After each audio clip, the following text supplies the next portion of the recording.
Pigis ang das nagtakikaon,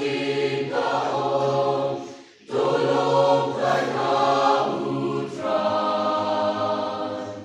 Wadong sembran tutur siya katong, agmi utray kaborgay kunhan. Kusamla tuking at yarubeng, banyale, borsoy dan basirkes, ichinyale, jongigilong, iborsen shar, jingdung berte, shisha. Kusamla tuking at yarubeng, banyale, borsoy dan basirkes, ichinyale, jongigilong, iborsen shar, jingdung berte, shisha. Uyementa pikisamla tutur syapra abeng katma. Uyementa pikisamla tutur syapra abeng katma. Iching boman, ibagin taman sim, doyen samla katyar toshim, jiking atyar, kaboru plebaro, doyen menta kajing jopin yo.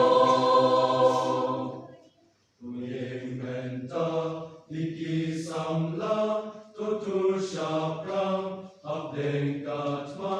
Uyementa pikisamla tutur syapra abeng katma. Iching boman, ibagin taman sim, doyen samla katyar toshim, jiking atyar, kaboru plebaro, doyen menta kajing jopin yo. Dapat po natin shisha, doshim jing da shadim kahon, samla.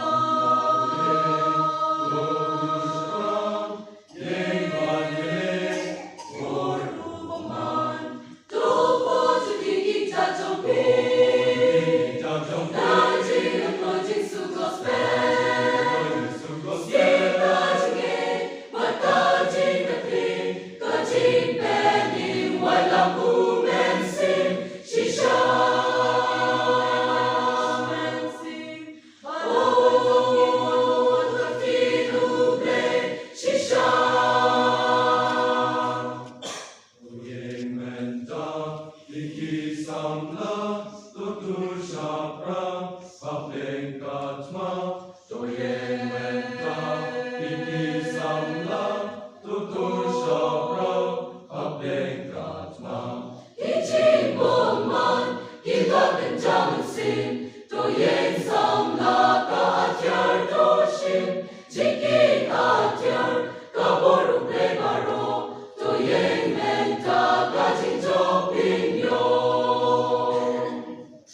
Kusamla tuking at yarubeng, banyale, borsoy dan basirkes, ichinyale, jongigilong, iborsen shar, jingdung berte, shisha.